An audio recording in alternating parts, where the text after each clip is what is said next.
Hey guys, Brandon here. We have a really exciting interview today. We interviewed Chris Naughton from Winterfell. He is the lead vocalist slash guitar player for the band.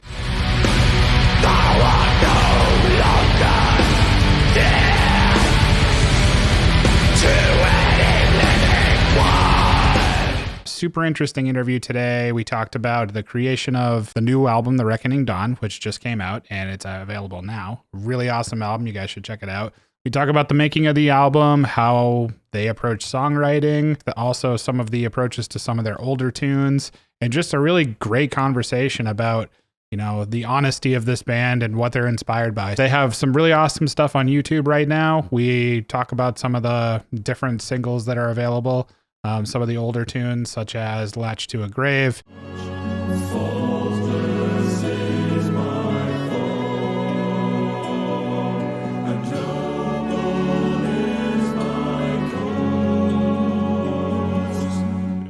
Then also their newer single called Misdeeds of Faith.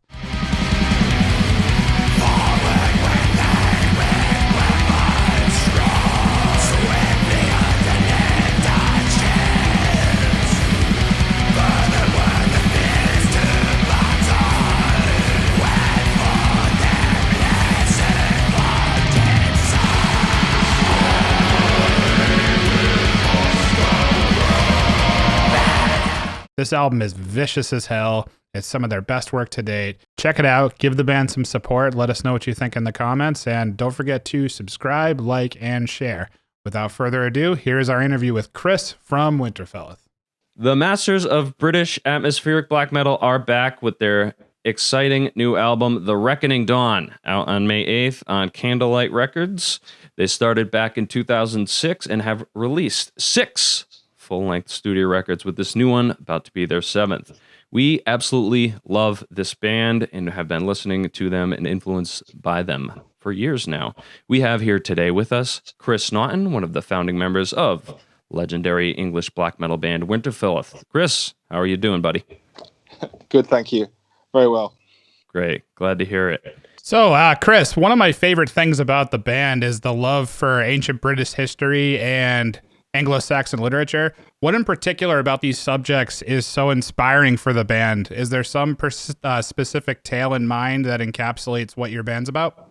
I don't think so specifically, no, but I do think that that it's an interesting field of, I guess, discussion and discovery that you can kind of get into. And I guess when we were starting the band, it was an idea we had to explore that area of history. It's a strange thing when you come from the UK and not many people know about that part of history. So I think it was something that we really wanted to explore. And I guess the more you go into it, the more it sort of reveals its mysteries and its delights, really. So, we've come across lots of amazing tales within the kind of literature over the years. And we've tried to, I guess, incorporate that into what we do with the band. So, well, I don't think there's a specific tale that kind of ties. Actually, no, maybe there is. There's one song that there's one series of songs that we've done, which is called the Wayfarer, and there's a 4th one of those on the new album, and there's 3 parts of it on a different album. And so I guess that's one piece of literature that's kind of gone through our albums over the years. Maybe one of the most kind of anchoring pieces of literature that we've used as a band, but.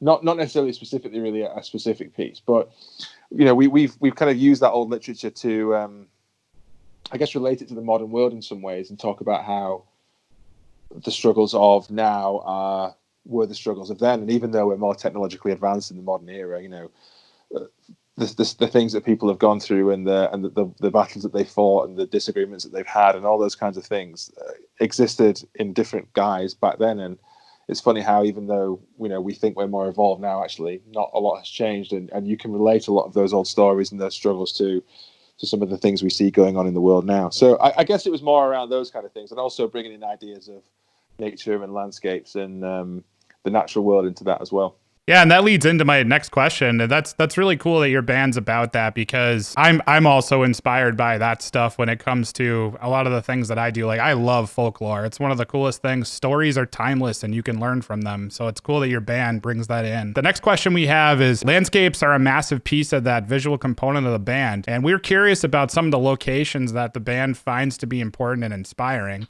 And The Reckoning Dawn, among your other album covers, features usually stunning landscapes with mountains and sunlight spanning cloud lines. Are these somewhere specific, or is this like particular places you visited? I guess we've taken inspiration from lots of places. They're all based in the British Isles somewhere, so lots of them are in national parks. We've used images from the Snowdonia National Park, which is in the north of Wales, up to the Lake District, which is quite near where we live in the northwest of England. There's a lot of stuff from the Peak District, which is also very close to where we live. So I guess the idea with the landscape images, other than it obviously kind of tying all the albums together as a kind of body of work, that they sort of, I guess, don't contain any modernity.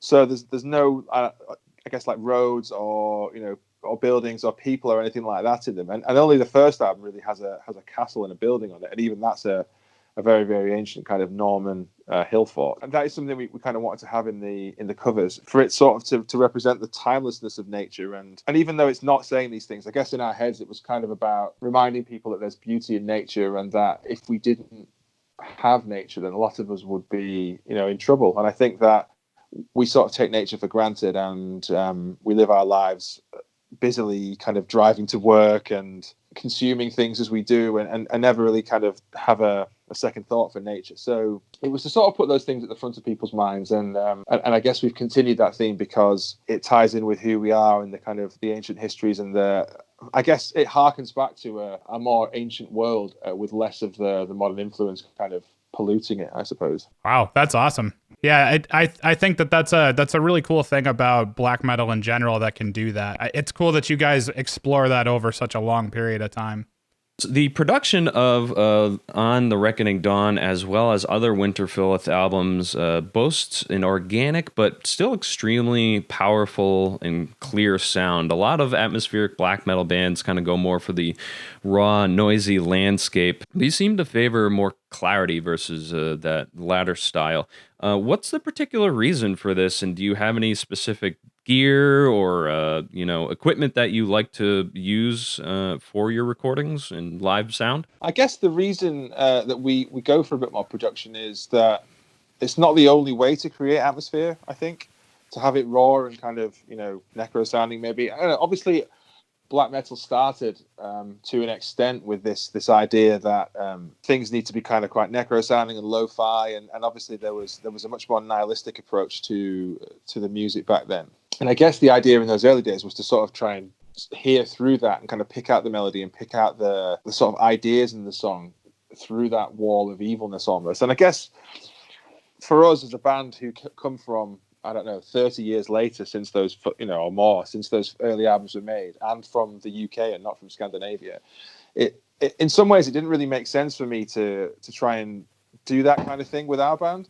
And because we're not talking about kind of, anti-Christianity or nihilism or negativity or Satanism or some of the kind of topics that were relevant to the early bands, we're talking about things that are much more kind of, I guess, real world. And so social interactions, the social narrative, how ancient history relates to the modern world, the natural world, environmentalist issues, all those kinds of things, then we felt that it was important for us to try and have our own sound and our own voice. And even though it's based on the influence and template of those bands, it didn't feel right to me just to kind of to parrot that stuff back again as thousands and thousands of other bands have done. So I don't know if there's any gear specifically that we use to try and achieve that. I think it's more the way we write and the way we play, and the kind of chords that we formulate, and the layering of the sound that we do with lots of guitars and the lead guitars that we kind of weave around that, and the use of chanted vocals and extreme vocals and all those kinds of things. So it's hard to explain that kind of thing, because it's just sort of something that you develop over the years and you kind of refine in the way that you write. And I've seen on groups that I'm part of on social media and other things, people talking about, what's the best reverb you can use to get atmosphere? And actually, I don't think that's the right thing to do. Obviously, reverb is a great tool in the studio for kind of adding presence to instruments. But if you write rubbish material or you kind of play basic chords, then no amount of reverb is going to save it and make it more atmospheric. I think it has to come from somewhere else, and I think it's based on how you approach the songwriting and how you kind of have the instruments play off one another and use things like the open strings or different techniques on the guitar to kind of, I guess, create these sounds that you wouldn't expect to hear in other styles of music. I guess that's how we do it anyway. That's a great lead into our next portion of getting away from the mechanics of the reverbs and things like that. The way that you all write your singing melodies, you said you use extreme vocals, you use chants.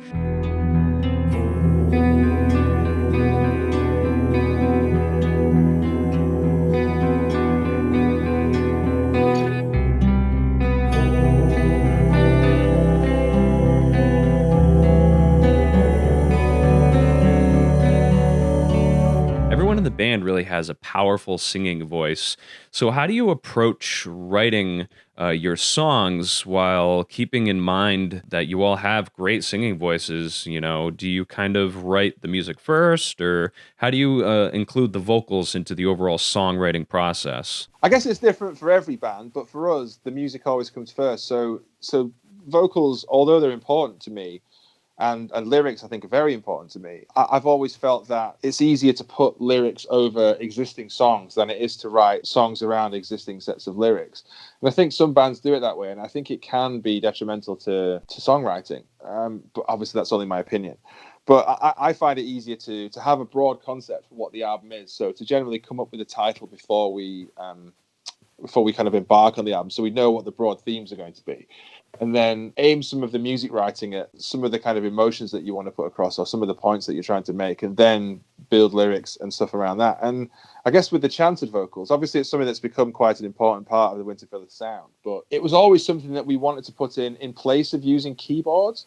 I think we didn't really want it to be kind of overblown and kind of fall into that symphonic territory that can be quite, I guess, cheesy, for want of a better expression. It can be quite, overdone and kind of be a little bit insincere sounding at times, I guess. And I think we always wanted the band, in spite of ourselves as personalities, to be kind of really sincere and honest and mysterious. And I guess that doesn't always add that feeling for me with lots of bands. And I think it can be quite detrimental. So, with the chanted vocals, we always try to build those where we thought things like synth might go. And even though we've started using synth and have a keys player, Mark, who's joined the band a few years ago, I feel like we try to use it tastefully and where it matters and not all of the time on everything. So in terms of the vocals and those kind of considerations, it's very much around building atmosphere and using them in the right places rather than just kind of using them all the time because we know that we can sing or we know that we can kind of build them. And I think restraint is a really key thing in this kind of music as well, letting things breathe and letting things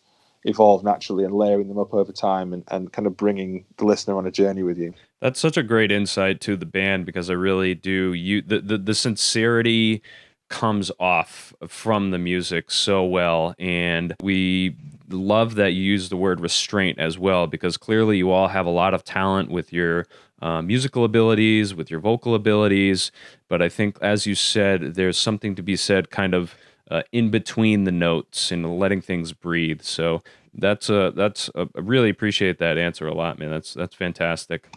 Yeah, no problem. So, Chris, do you have any cool insights for the recording process of The Reckoning Dawn? Do you guys have any rituals that you do for recording or anything special that you could share about being in the studio for the record? I don't necessarily think we have any rituals or anything, but when it comes to recording albums, it's quite a linear process, really. But I think it's one that needs the right environment too. So, we've always recorded with a guy called Chris Fielding, who's produced every one of our albums apart from the first one, and that was only because we didn't know him at that point. So, we always go back to work with Chris. We've tended to record out of a studio in the middle of Wales, which is very remote actually, which is called Foal Studios. That's got a lot of history around it. You could probably ask a 10-minute question just on that, but that was opened by one of the guys from Hawkwind and Amon Duel, all those old kind of sort of 70s kind of prog bands. And he was also in a famous folk band called the Groundhogs. I don't know if you know them or not, but he opened the studio and we used it for a long time. And lots of amazing bands have recorded there. Napalm Death, Primordial, Electric Wizard have been there. Lots of kind of bigger artists have been there as well. So if you look on their website, it's unbelievable the amount of albums that you would know that have been recorded there. But what's great about the studio is that it's in a really amazing lush green valley in the centre of Wales. It's without exaggerating it, it's probably about 10 to 15 minutes drive from the nearest shop. It's really remote down this one-way street that goes on for miles and miles through all these kind of rural fields. And it's just the right environment to do a record. And you're quite close to nature. There's no distractions. There's an amazing old studio with loads of kind of awesome analog gear as well as all the new stuff.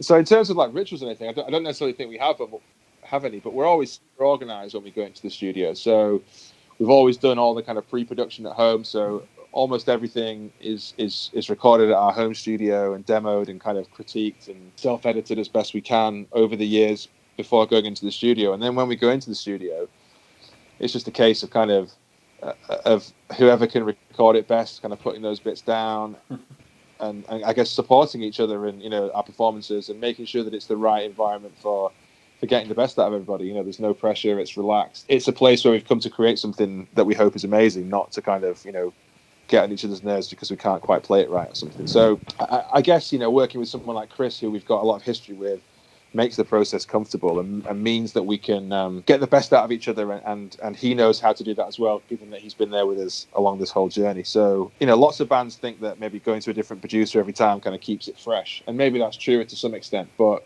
we keep going back to Chris because I guess he knows us now and almost has the permission through our friendship to be able to say, actually, that wasn't great, or maybe you should try this or whatever. So I think some of those things really add to the I guess the vibe of a band that are all friends as well, that want to make great music. So in terms of ritual, nothing necessarily, but definitely some kind of conditions we would like to have to make sure that we do it in the best way. That's really cool that you say that because, I love when bands choose a good producer because it's like sort of their secret weapon behind the scenes, the extra member of the band that nobody knows about, And yeah, definitely.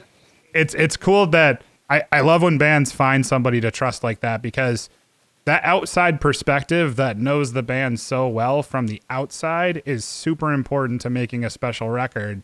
And I think it's really cool that you guys do that. And I'm glad that was the answer, because I had a feeling that there was something like that going on, but I just wanted some clarification on it. Yeah, very much so. Yeah, Chris started off as our producer, 10, 15 years ago, but he's very much kind of one of our close circle of friends now, and is not just someone we would go to for recording. Our families know each other. We spend time with each other outside of recording music, and we're friends, and we're not just kind of colleagues. Chris, this is actually going a little bit back in time, but the last studio album you guys released, The Hallowing of Haredom, was a different side of the band as it focused on acoustic and original acoustic compositions. This seemed like a totally natural progression for you guys, given the choice of your music to have so many of these elements with the clean chants and clean acoustic sections. Was it difficult to go to this format knowing that your fan base was so ingrained in the black metal, emotional black metal sound? I don't know if that was necessarily a huge consideration of ours. Obviously, you want fans to come on the journey with you, but I think if you're an artist that's sort of true to yourself, then you have to do things that you feel are important and hope people follow you on that journey. We did the acoustic album because we wanted to do one for a long time. And I think if you followed the band, as you guys say you have, then you'll know there's always been acoustic songs on the albums, and there's always been acoustic intros and passages that we've used in songs. So it's not out of the realms of possibility that a band like us could potentially do that. And if I think to some of my favorite bands, and maybe some of yours as well, Ulva did Kveldsanger, obviously Drud did Songs of Grief and Solitude, October Falls in Maras, and that's just what I can think of off the top of my head. There's lots and lots of great bands that are, I guess, what you might describe as atmospheric black metal bands that have also done folk stuff. And I guess because lots of the lyrical themes and I guess story and narrative and whatever else you want to call it that comes with a lot of this music is rooted in folklore, and because there's such a kind of link with those things, it makes the jump to doing an acoustic album, to my mind at least, quite obvious. For us doing that album, I guess we just wanted to challenge ourselves to see if we could create those same kind of atmospheres, but using different instruments. So when you can't hide behind a wall of distorted guitars that's laid and laid with different lead guitars and vocals and, drums and all that kind of thing, you have to think about how you write those songs in different ways to create that atmosphere. So if you think about using nylon stringed acoustic guitars, for example, they're not the most resonant of instruments, and they don't have a lot of decay, and so you have to think about how you build things around that to create the atmosphere where in some instruments it doesn't exist. So obviously it is kind of an atmospheric instrument if it's played amazingly, but you have to think about how you fit things like cello and violin and vocal and synth and percussion as opposed to drums around this kind of stuff to really give those atmospheres. And so folk music particularly, I guess, is an important part of British history, and maybe you'll know of, obviously there's that huge 70s kind of folk rock movement with people like Fairport Convention and Steel Eye Span and all that kind of stuff. But equally, folk music in terms of European history and other countries' history, is a super important medium for how kind of communities came together, how stories were told, how information and intelligence was passed on through those years. And I guess that where we've used lyrical themes in the metal albums to kind of relate how the modern world clashes with the ancient world and how those struggles kind of relate. On the acoustic album, we just wanted to be a bit more pure, and so we just sort of told some of those stories kind of straight up for what they were, and used elements of poetry and used elements of folklore to really just kind of create something that was unique. And I guess in doing so, it allows us to take the band to different places, to play different kinds of shows, and to reach maybe certain different audiences, because we played in lots of things like amazing kind of Victorian or older halls. We played in theatre spaces, we played in kind of churches and things like that, where you probably wouldn't expect to find a metal performance. So it was a good thing for us to do to kind of open ourselves up to new performance experiences, but also maybe different audiences, or even kind of give the metal fans some experiences in those kinds of venues that they probably wouldn't get going to those kind of shows on a regular basis. So it's not often that you as a metal fan and me as a metal fan would be stood in an ancient hall surrounded by, I guess, like coats of armor and amazing stonework, sat watching a folk performance. You just wouldn't go there unless you kind of were kind of walking around a museum in a day or something. So it very much kind of did that for us. And I guess to bring it back to the original point, I suppose the reason why we did it was to kind of prove to ourselves that we could, but also because folk music is important to what we do, and it's important to the development of our nation, I guess, and others. And I guess we wanted to try and make an album that was sincere, that in that style, and not just a kind of token gesture, like I think some other bands have maybe been guilty of a little bit. And we wanted to be a full kind of canon Winterfylleth album, but that used different elements of music to create that atmosphere. So that's why we did it. That's awesome, and it kind of gets into the next part, which is just really quickly, if you wouldn't mind summarizing, you sort of hit on this in what you were just talking about, but the music video "Latched to a Grave," that's like the perfect example of what you're describing, which is taking somebody in the middle of basically what feels like a time period. Can you talk a little bit about that location? Yeah, I mean, "Latched to a Grave," it isn't really location specific necessarily. Obviously, it's time period specific, but the idea of "Latched to a Grave" is that the song is based on one of the old Anglo-Saxon riddles, which is obviously quite a niche thing, I realize. But if you read into any of the kind of Anglo-Saxon books of history or the old books of poetry that exist, there's various codexes that exist that you can look at. Lots and lots of them are taken up with riddles, and I think riddles were a really important part of folklore, and limericks and riddles have kind of existed in many, many cultures over the world as kind of, I guess, parlor games and fun ways of sort of telling stories and passing them on through memory rather than people being able to write things down.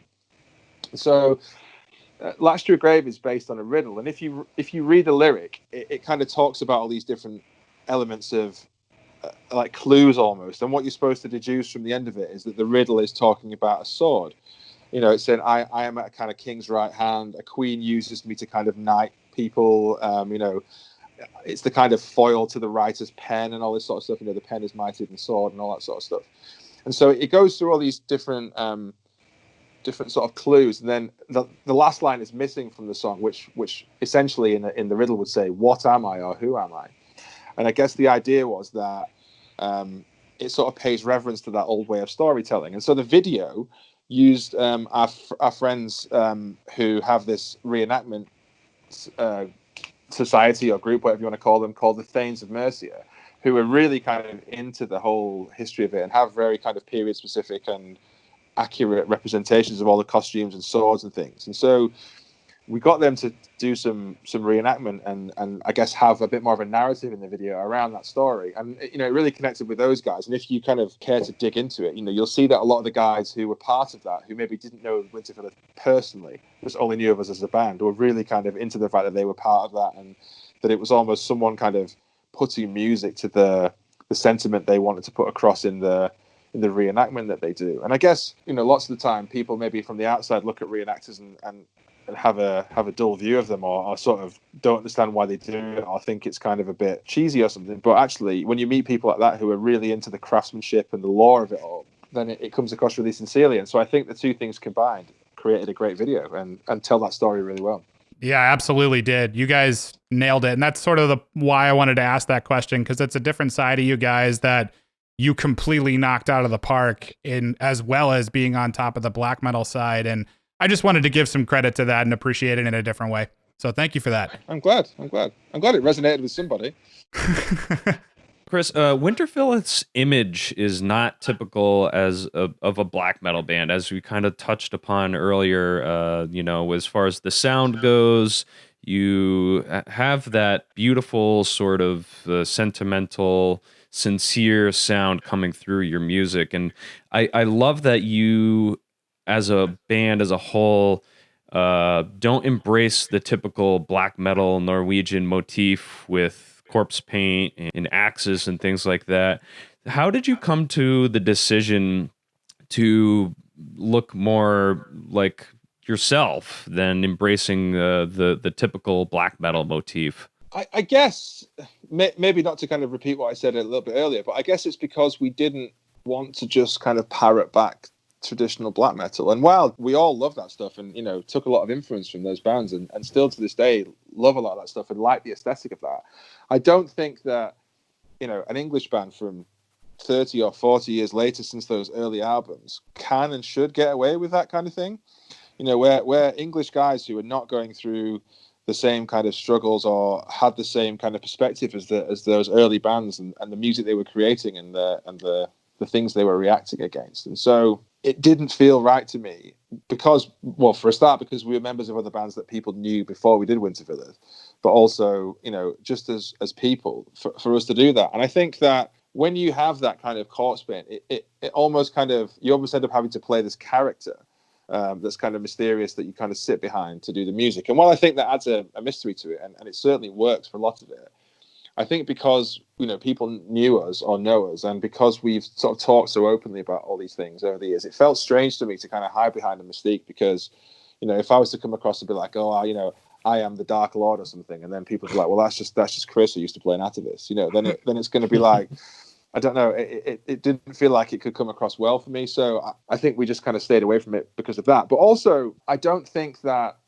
the idea of Winterfylleth is not about the kind of the visual representation of us as members. It's about the music that we make and the aesthetic we put across with the records. And maybe that doesn't transfer as well live for some people because we haven't got that kind of outward mystery to ourselves, and it's just kind of four guys on stage. But it's more about the atmosphere of being there rather than the four of us delivering it, I guess. And so it doesn't feel right to me to kind of hide behind corpse paint. So we've tried to have quite a plain image over the years, and just to sort of to be present and kind of have people appreciate us for what we're trying to do rather than what we look like. Yeah, I think it's great. It's very nice to hear your music first and then to see you guys and be like, oh, it looks like they just came out of work and are now on stage playing in front of thousands of people or something like that. It adds to that human element. It really adds to the idea that you are writing music about and for people versus this creature or something like that. So I think that's a great explanation. I appreciate that. So Chris, we're gonna wrap it up here. Really appreciate your time today. Is there anyone that you'd like to kind of give a quick shout out to in terms of how you came about producing The Reckoning Dawn? I know that you gave a shout out to Chris, your producer, and just kind of give us a quick glimpse into what Winterfylleth is like coming down the line. I don't know. It's strange. We're quite a gathered bunch in Winterfylleth, really. So, outside of the five of us that make the records, there's only really our friend Dan Walmsley who takes our photos, and Chris, who's kind of involved intimately. I guess, kudos needs to go to the guys at Spine Farm and Candlelight Records who've kind of trusted us making records all these years and have always supported us through that. So Darren and Marcus and Joan and everybody that works there. In terms of what's next for Winterfylleth, obviously we can't do any touring at the moment, which is strange because of this this virus situation that's happening around the world. But I'm hoping that we can still bring a bit of hope to people with, putting the new album out in spite of that and giving people something to kind of listen to from tomorrow. We've put some new dates in the diary for hopefully when we can do things again. And so I guess for now, we'll be focusing on doing that. And then for myself, really, I've also got another album with my other band coming out in 6 weeks' time too. So I play in a Death Doom band called Atavist, which is also coming out in Candlelight. So we've got another quite atmospheric but more sort of doom and death focused album coming out, which is called Absolution. So if people like Winterfylleth and The Reckoning Dawn and are really interested in the kind of atmosphere that creates, maybe they'd be also interested in a slightly slower, more introverted side of my writing, which is Atavist. Definitely going to be checking that out. Chris, thank you so much for your time. We hope that you support Winterfylleth's amazing new album out now on Candlelight Records. You can pick it up on Bandcamp and wherever you purchase your physical media. Support your artists by opening up your wallets or your social media accounts. Sharing this video and other Winterfylleth songs and videos not only helps us at Metal Forge Reviews, but also helps great bands like Winterfylleth. Thank you for watching and be safe.